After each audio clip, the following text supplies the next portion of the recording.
This is the verse that we got up to last time, Hebrews 13, verse 10. We have an altar of which they, that is the Judaizers, have no right to eat.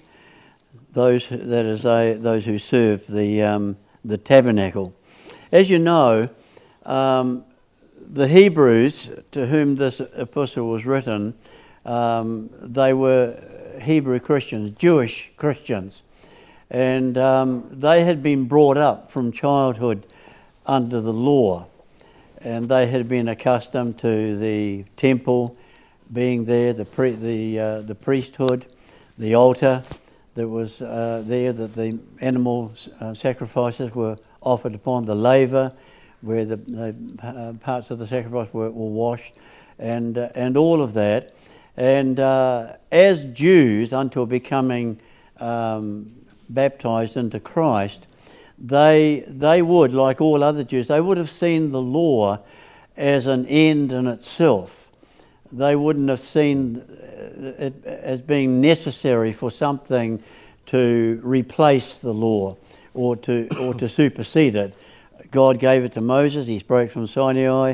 It's clear they all believed that, and of course, in coming to Christ, they came to realise that the law was not an end in itself. And of course, in this epistle, we've already seen on two occasions, in Hebrews 8 verse 5 and chapter 10 verse 1, where the writer, who we'll call him Paul, he refers to the law as a shadow. It was a shadow.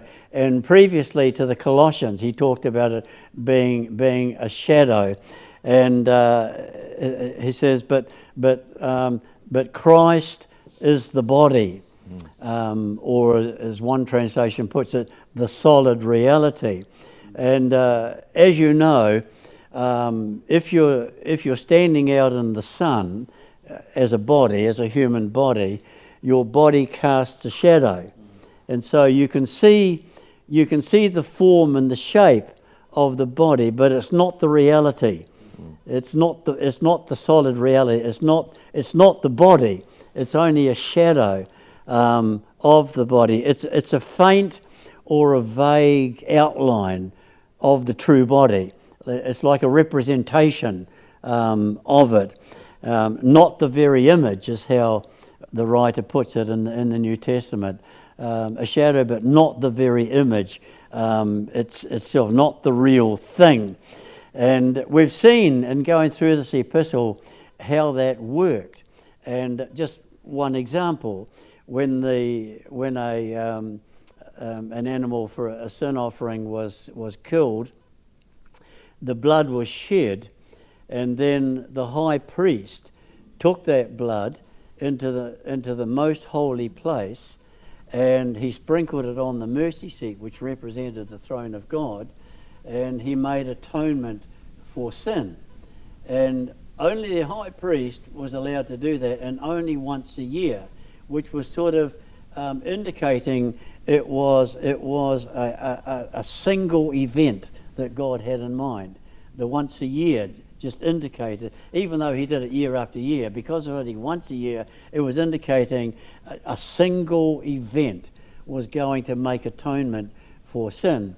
And of course we know, and as the writer of the Hebrews points out, the high priest, he foreshadowed Jesus, and the most holy place foreshadowed heaven, and going in there once through the blood of the sacrifice represented Jesus conquering sin through his sacrifice, by which he made atonement for sin for all believers, and as a result of it he went into heaven itself, which the holy place was only a shadow. It was only a shadow. So it was all shadow. It was all shadow all the way through.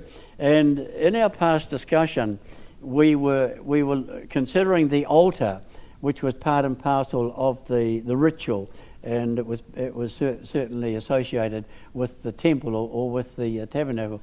And we have seen how that the altar foreshadowed. It was a shadow of Christ himself.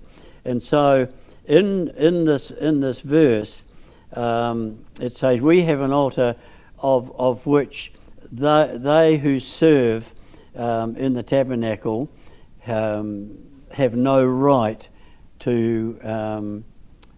They actually have no right to eat from our altar.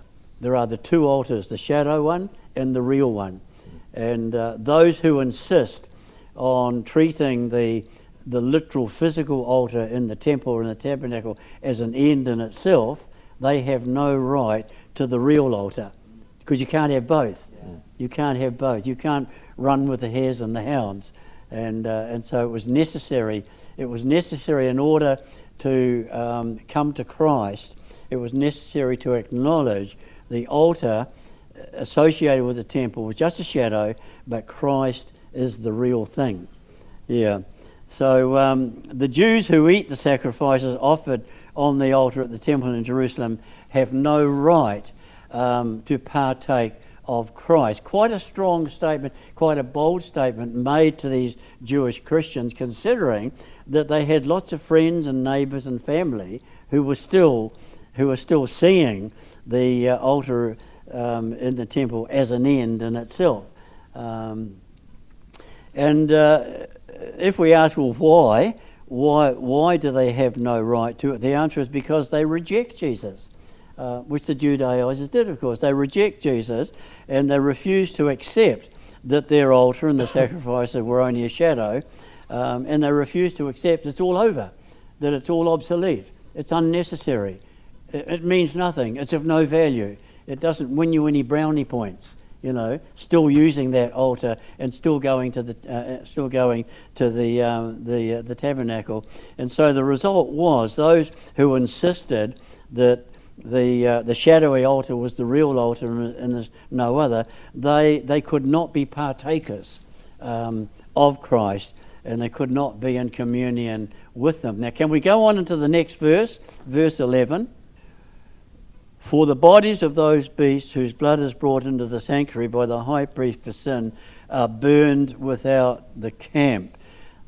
This, starting with the word "for," Paul is now explaining more specifically why the Jews have no right to eat from the true altar, from the Christ altar.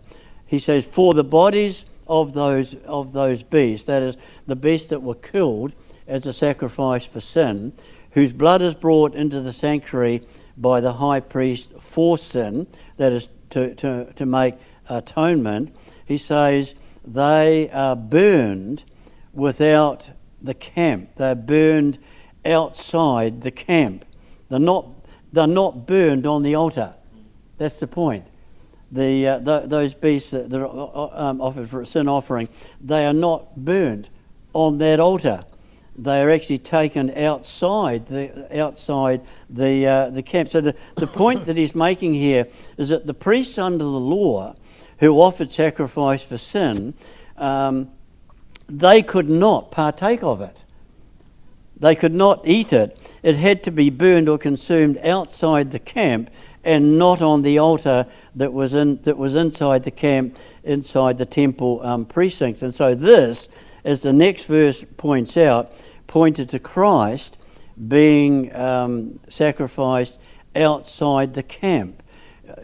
Jesus, when he was sacrificed as a sin offering, he was removed from the temple. He was outside the temple. He had nothing to do with the temple or the altar in the temple. And so the inability of the priests to eat or to partake of the sacrifice for sin is given as the reason why they cannot partake of Christ. The reason is because he was sacrificed outside the camp, and to partake of him, you had to walk away from the Jewish altar. You get it? Yeah, you had to walk away from the Jewish altar, you had to walk away from the Jewish temple and leave its sacrifices and rituals behind. And that's what happened to the sin offering under the law. And it was a shadow. It was pointing to something which the Jews never ever thought of course, but which this writer is really making capital of. He's making a big thing of it. I mean, that you had to do what Paul is really saying here to the Hebrews. You have to do what all the Hebrew Christians are doing, and that is turn your back on the temple, turn your back on the Jewish altar there, and go to Jesus outside the camp, where the sin offering under the law was actually sacrificed, where it was burned, where it was consumed by the fire. And verse 12 to 14 goes on to say that Jerusalem, along with the altar and temple, is not going to continue anyway. It's doomed. It's doomed to destruction. I don't know if we can have those verses on the screen or not. Yeah. So it's quite an amazing argument, really. He's building so much on the basis of a type, of a shadow. It's amazing. It's amazing, really. It's indicated that the work would be done outside. The real atonement for sin, or the sin offering, would be outside the sacrificial system of the law. And that's why Jesus was sacrificed outside the gate, as it were. Jesus even hinted at this during his ministry in Matthew 21, verse 39, in the parable of the vineyard. You remember, and the husbandman who said of the owner's son, they said, "This is the heir. Come, let us kill him, seize his inheritance." So they seized him and they cast him out. So Jesus was indicating even there that his sacrifice was going to be outside the precincts of the temple and the altar in the temple. Let's cast him out of the vineyard. And they killed him. So the owner destroyed them, which is what happened in AD 70. All those who killed Jesus got killed by the Romans when the Romans sieged the city. John 19 verse 20 says, the place where Jesus was crucified was near the city, not inside the city. It was outside the city. And Matthew 27:32, it was a place called Golgotha. That is to say, a place of a skull. It's either referring to the fact that the rock formation where it is believed Jesus was crucified sort of looked like a skull. Some of you have probably seen pictures of that. Or it was called that because David might have set up Goliath's skull. You remember when he killed Goliath, and he took Goliath's skull because he could have cut his head off, and he put it on a stake. Well, it doesn't say that, but that's what it is believed, that he put a stake in the ground and put the skull on top of it, and as if to say to the Jebusites who actually occupied Jerusalem at the time, as if to say, your turn next. Your days are numbered. Yeah, your days are numbered. Now, I don't know if anybody wants to say anything about that. I'll leave it open. I was listening to you, and you were talking about them in those days needing to turn away from the tabernacle, the altar, and the law, and it was rather severe how it became a choice. No choice is still a choice. If you want to stay within the old ways, you made a choice. There wasn't like a part where you could sort of have any wiggle room. Right. And it came across quite, you're either in or you're out. And if you're not turning to Christ, you are out. Yeah, very quite heavy when you think about it. And then you spoke about, the people of that day, the same people of this day, 2,000 years later, and they had a choice. Do they tell the people that they love, this is this new hope that I've found? and they're not going to accept it. And we're facing the same battle as we go through life. We want people to hear the good news. They had the same problem in those days, and Jesus had just been there. Right. Yeah. So the book of Hebrews, Barry, I think was written around about 60 AD, is that? I know commentators... About 64, I think. About 64. About 6 years before the sack of Jerusalem. Right, so, it's interesting, Paul speaking to these Jewish Christians, so let's say it was 64 AD, there's a 6-year period where, the temple complex and the sanctuary and the altar is all still operating, isn't it? So, they've got to make a decision, as you said, to walk away while the old system is still in place. But then 6 years later, in AD 70, God sends the Romans down, they destroy the temple, take all the Jews off into captivity or slaughter them, and now there's no choice. Right. You're left, if you want to be a Jewish Christian, to the one choice, which is Jesus, the altar. And just sort of find that interesting, because obviously Jesus was crucified, well, let's say it was around about 33 AD, because he, again, we're not 100% sure, but let's say that.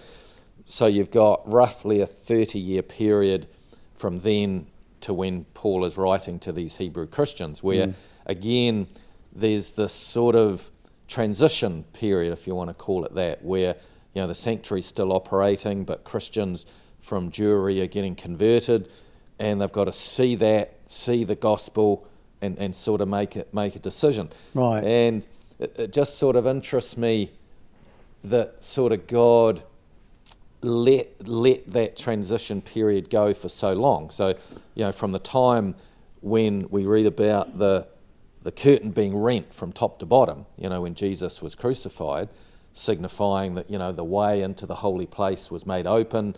Effectively, the normal system was over, because only the high priest could go in there.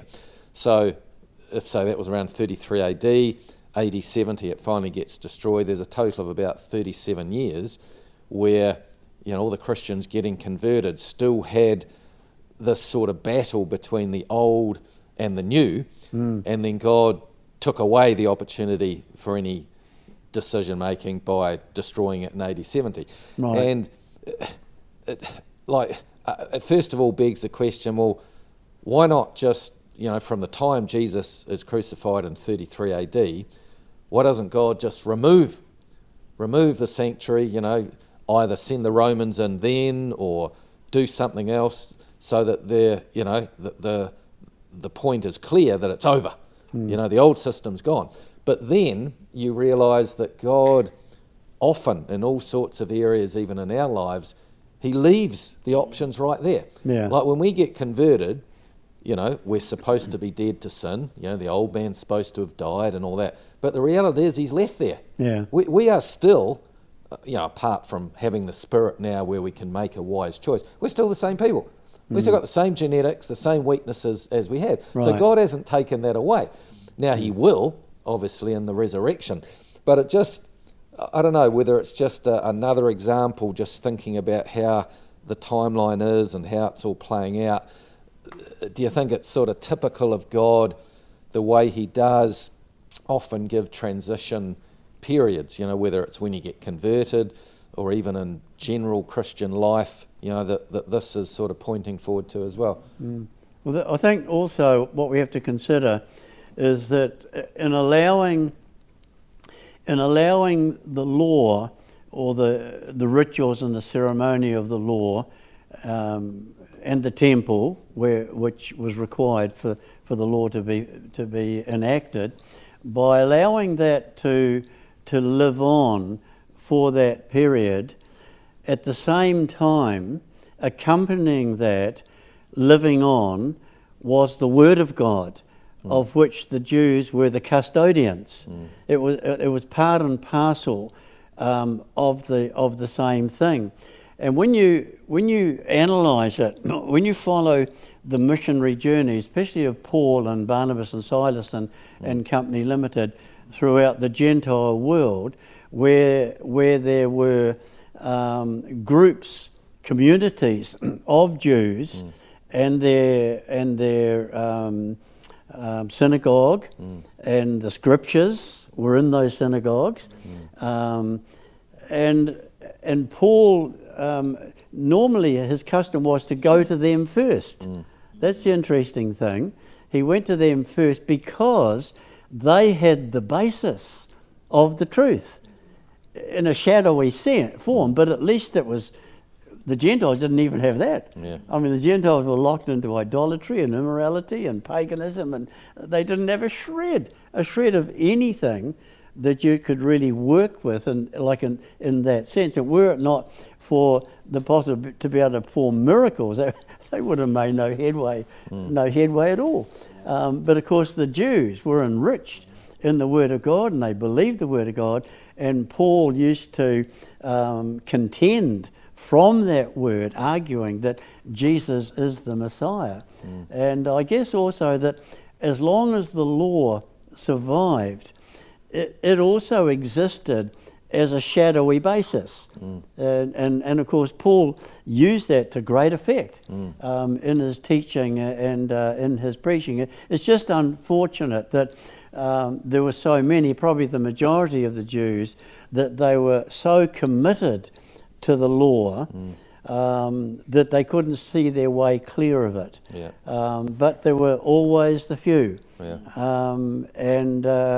And Paul used the law and the word to great effect. And when you think about it, that really became the beginning of the church. That was the foundation. I think if you removed from that time of history all the Jewish converts, it would have been an entirely different scenario. If they'd gone out and only could speak to the Gentiles and not to the Jews. Do you think it's interesting as well, Barry, like in the light of what we're saying, that now this revelation has come, that the law was just a shadow, the curtain's been rent, AD 70, the temple's destroyed, but we know that in end time prophecy, now that the Jews are back in their land, they will end up controlling fully, Jerusalem and the Temple Mount again, and they will rebuild a temple. And we know as Christians, and any, true Jewish Christian knows as well, they don't need that. They don't need that temple. No. That's been superseded, fulfilled by Christ. And yet, just in the same way that God let the whole temple complex continue for another 37 years, even after Jesus showed, listen, I've fulfilled the law, God is still going to allow for the rebuilding of another temple, on the Temple Mount, so that the Jews can, offer the daily sacrifice, start their whole, sacrificial system again. And again, if you sort of didn't know God very well, you think, what is God doing? Right. He's destroyed a thing. He's shown clearly from his word it's not needed anymore to Jew and Gentile, and yet he's allowing the Jews to rebuild another temple. Right. What's the point of all this? But I guess it can be pretty much put under the same umbrella as the Jews. Like the Jews, aren't necessarily all going to be saved. We know, in fact, only a remnant is going to be saved. A lot of them are going to be destroyed. So it's not as if the Jewish nation is a holy nation and God's, Regathered them. Yeah, exactly. So he's regathered them not because of their righteousness. Right. Ezekiel 36 says that. But he's done it for his own name's sake. Yeah. And it's like, yep, they're going to have a temple again, but that doesn't mean I'm saying you've got to go and worship in it. But I'm just showing you, I know these things are going to happen. Yeah. So we've got to sort of understand it that way, don't we? Yeah. Rather than God saying, oh, listen, no, it's not over. No. It is over, clearly. They're a sign people. Exactly. And the regathering of the Jews and the formation of a nation again was just a sign, a major end time sign. And of course, Armageddon couldn't take place unless the Jews were regathered, because Armageddon has to do with anti-Israel coalition of nations invading Israel, which sets up the scene for Christ to come and manifest his power by destroying them and revealing himself as their deliverer, as their saviour. So much hinges on the Jews returning, and as you say, God has done it even though they don't deserve it. It hasn't made them any more righteous, not at all. And the same with the end time temple. Time might reveal that the end time temple also is an integral part of a process to bring about the end time scenario of Armageddon, because there's no doubt about it, if the building of that temple necessitates the removal of the Muslim mosque, that could be the spark that sets the inferno going, that brings about the invasion. So God has his ways, he has his means, and even though we can see there's really no need for a temple, there's no need for an altar and all that, Jesus is the way, the only way, but God has other reasons. I know it's a common thing for some people who don't believe in the end time temple to say, well, God wouldn't allow that. I mean, he destroyed the temple. Jesus is the way, not the Jewish sacrifices and all that. True, but there are other factors. That's not the only. That's not the only. In fact, I would say that God's not even interested in them having a temple to be able to offer animal sacrifices. I don't think that's the reason God's allowed it at all. But God has allowed it, or will allow it, because there are other factors that's an integral part of to bring about the end time scenario, which all has to do with the return of Jesus to the earth.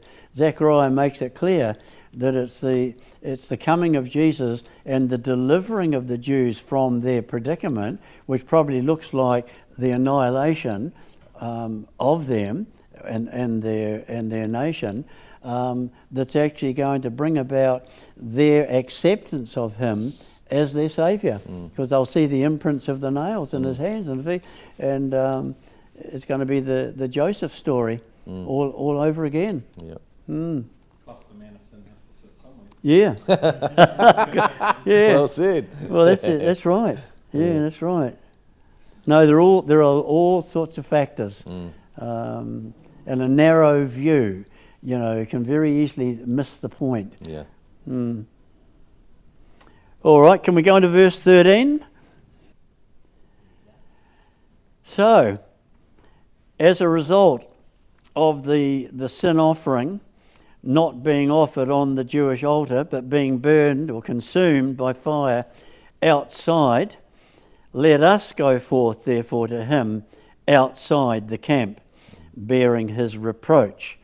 And so now we can sort of appreciate that sort of statement maybe a bit better than what we did, now that we've seen the shadowy aspect behind it.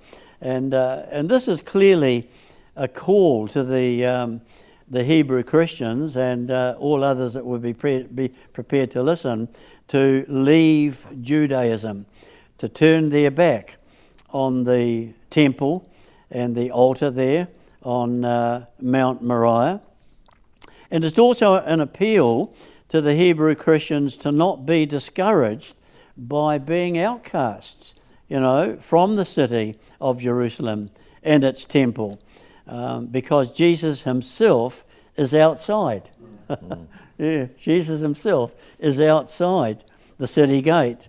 So the implication is the Jews had to become outcasts from Judaism if they wanted to belong to Jesus. And this meant being reproached in the same way that Jesus himself was reproached. And the whole point of saying this sort of thing is just to make them feel better about being reproached, about being persecuted, as we know they were by their own fellow countrymen, the Judaizers. So what the priests of the Jewish altar could not do, all Christians can do, and that is namely partake of the sacrifice offered for sin. But they have to come out. They have to come out of Judaism, away from all of that ritual and ceremony in order to be able to do it. And of course, in principle, the same applies to Gentile Christians. We know Scripture also refers to us to come out and be separate. Not from an altar, because we Gentiles never ever did have one, but to come out and be separate from Gentilism. In the same way that the Jewish Christians had to come out and be separate from Judaism, we have to come out and be separate from Gentilism. And what is Gentilism? It's the world. What is the world? Lust of the flesh, lust of the eye, pride of life. And that's what church means. Ecclesia, called out ones.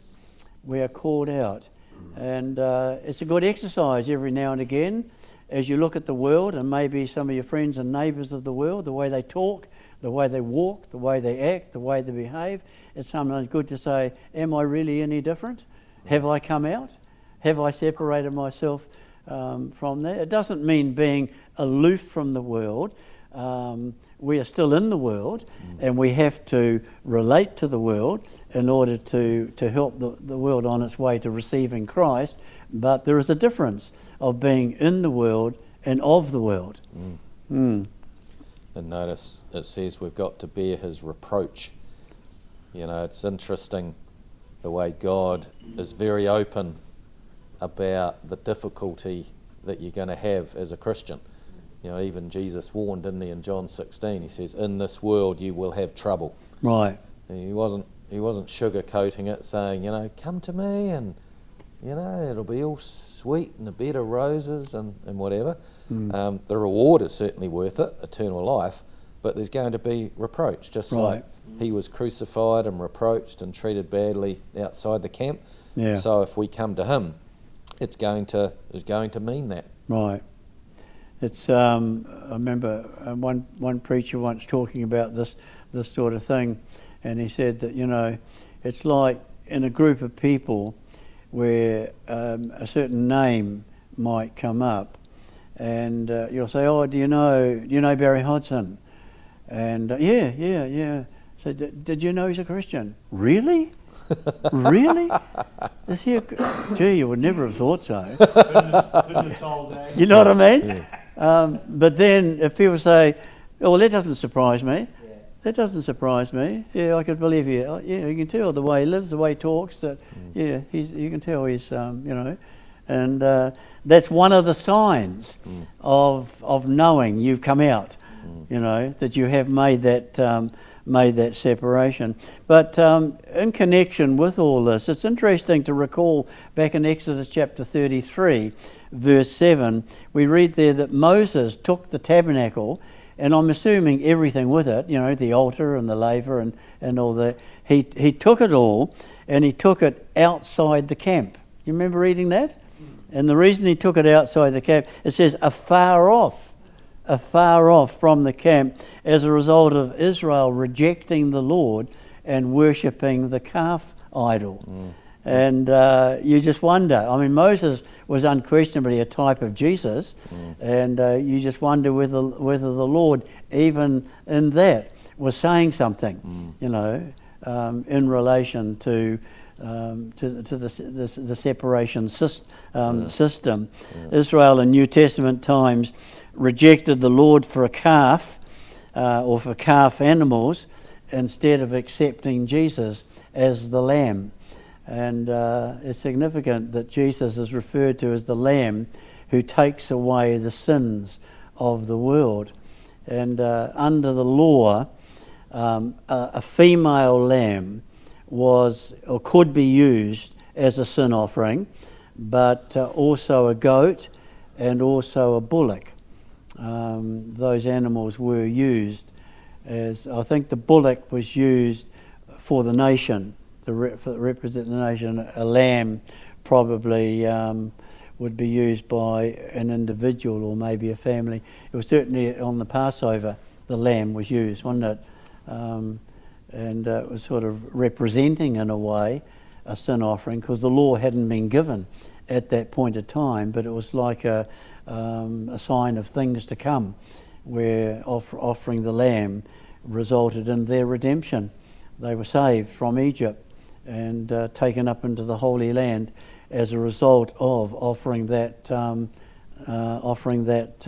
lamb. Can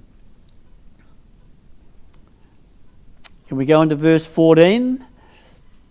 This is the verse that says, "For here we have no continuing city, but we seek one to come." Well, that's a good enough reason in itself to keep out of it.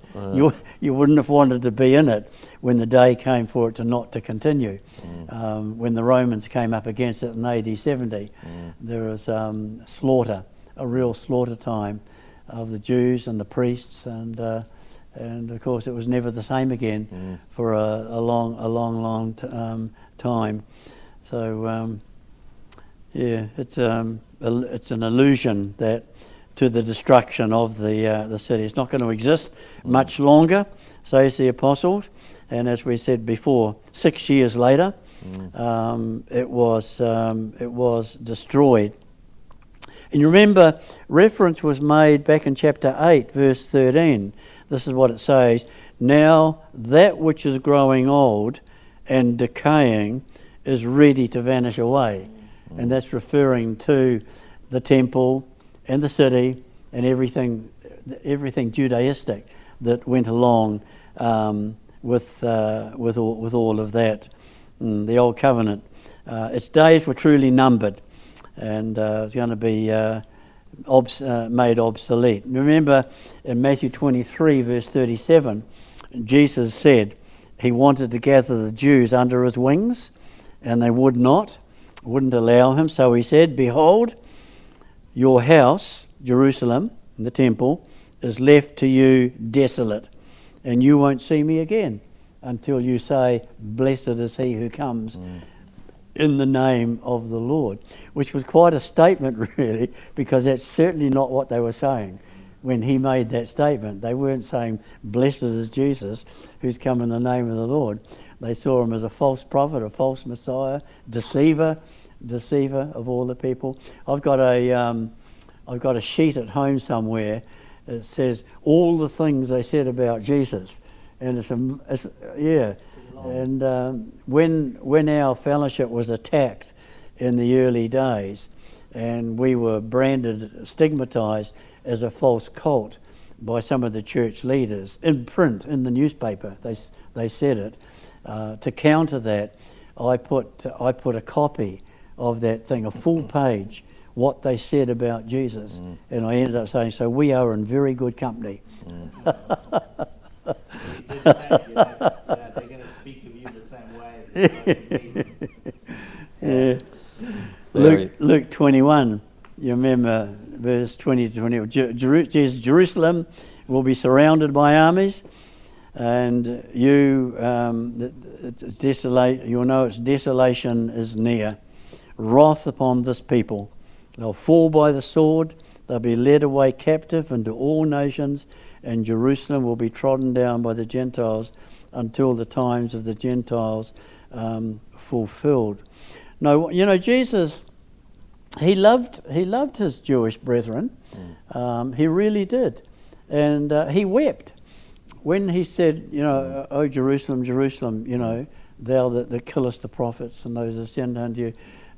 He wept when he said it. So he could see the slaughter, the pain, the tragedy of it all because they rejected him. Wow, just to have that thought, to know, gosh, if they'd only accepted me, they could have avoided all that. It's such a huge cost for, I was going to say, such a simple thing. Yeah, simple in one way, but very difficult in another. It's and Micah, way back in Micah's day, the prophet, "Zion shall be ploughed as a field, Jerusalem shall become a heap of ruins. But in the last days, the mountain where the temple stands shall be established as the highest of the mountains. People will flow to it, and many nations shall say, 'Come, let us go up to the mountain of the Lord, to the house of the God of Jacob, that he may teach us his ways. We will walk in his paths, for the law shall go forth from Zion, the word of the Lord from Jerusalem.' and he will judge the nations. He'll rebuke strong nations afar off. They'll beat their swords into ploughs and spears into sickles. Nation shall not lift up a sword against nation, and there will be no more war. And of course Jesus was really quoting from parts of that in some of the things that he said about Jerusalem. But what an amazing thing for Jesus, being the very person that's going to fulfill that. You imagine if it was you, and you read a prophecy like that given centuries before you were even born, and to realise that's you. You're the one God's going to use to bring that about. And I mean, it's not a small significant thing to be taking that sort of control and authority over all the nations and doing all that. It would, Jesus must have by degrees, I reckon, realised the enormous responsibility he had and the enormous power and authority he was going to be given, to do these kind of things that the prophets talked about. And of course the destruction of Old Jerusalem makes it obvious that Christians don't depend on it for worship. They don't need it for worship. And even when Jesus was talking to that Samaritan woman, he conveyed that, where she thought it was just so important about the place where you worship. For the Samaritans it was a temple on Mount Gerizim. To the Jews it was a temple on Mount Moriah in Jerusalem. And of course she says, you Jews say, that Jerusalem is the place where our fathers worshipped on Mount Gerizim, And Jesus said, well, I'm telling you, lady, that the time's coming where it doesn't make any difference. It won't be in Mount Gerizim and it won't be on Mount Moriah, because God is spirit, and he wants to be worshipped in spirit and in truth. And my understanding of that is that when Jesus said God is spirit, he was referring to the all-pervasiveness of God. He's everywhere. You can't confine him to a building. You can't say, well, that's the place you've got to worship and nowhere else. God's everywhere. You can worship him in the toilet if you want to. He's everywhere. And when it says that he's spirit, it means well you can worship him anywhere, but you worship him in spirit, that is in your heart, in your mind. Which you can do. You can do it while you're working. You can do it anywhere, anytime. Such a contrast, to where the Jews were at, and the Samaritans. And I think there are probably people today, who, I don't know, Catholics, Anglicans, Presbyterians, whatever, who think that, the building they go to, that's the place. That's the place. Well, okay, if the church, if the people are there, God will be there. But I mean, he's not just there. He's outside the precincts of those places, as well. Destruction of the temple, the destruction of the shadow. Historians say, particularly for, the zealots, it created a real despair and even suicide amongst a lot of them. And of course, Masada was an example of that, because just imagine a Jew, even a devout Jew, and the temples got destroyed. No longer can the law be kept. And this is the problem, isn't it? With that happening, it's created a defunct Jewish law, because there is no such thing now. That's right. You cannot keep the law of Moses. No. There's not like a man-made Jewish law. The Jewish law under Moses revolved around the tabernacle, the temple complex. That's right. As far as bringing the sacrifices and the high priest doing his thing or whatever. And without the temple, since then, it's been a defunct religion. And again, you can sort of see the wisdom of God there, because, to a Jew, okay, I appreciate there's lots of atheistic Jews, they don't give a stuff.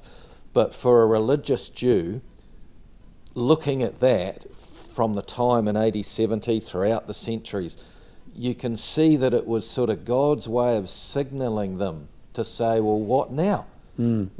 My religion is effectively impossible to keep now. If my God, who I believe in, has destroyed the very way that he commands me to keep his religion, what's going on? Right. And, you know, you can see the wisdom of God that hopefully in his mind would have been directing any religious Jew to say, what's going on? Where do I find the answer to this? And of course, God, by his Spirit, if there were people like that, as there were, that Paul found, you know, in his missionary journeys, they would have gone, I see what God was doing. It's amazing to me that, because I considered what you just said quite often, and I cannot believe that. Well, I find it hard to believe that they couldn't sit down and say, well, where have we gone wrong? When did this happen last time? Why did it happen? Exactly. And you've only got to read Jeremiah and Ezekiel and other prophets about why it happened. Yeah. And yet their response has never been, you know, and that's an aspect I sort of battle with them. I mean, God called them a stiff-necked people. Yeah. And what has happened over the last 2,000 years, almost, is to me, it's sort of, why aren't they sort of saying, why have you done this? Why can't we have a temple? Why can't we do this? Why can't we do that? They've just gone about doing their own thing. And it's not what the law taught, and it's not, of course, it's not what Jesus teaches. Yeah. It's anathema, really. It's a bit like those who claim that the Sabbath law should still be kept, but they're not keeping it according to the law. No. So whose law are they keeping it Exactly. Yeah. It's a hybrid man-made system, isn't it? to? Yeah. I mean, if our church, God forbid, started to disintegrate for whatever reason, my personal question would be, why, Lord? What have we done? Why are you allowing this to happen? But, you know, but they don't seem to have ever really done that. No. You know? And it won't be until they finally see Jesus that, you know, obviously it's those Jews in that generation, but the penny will finally drop for them. Yeah. Okay.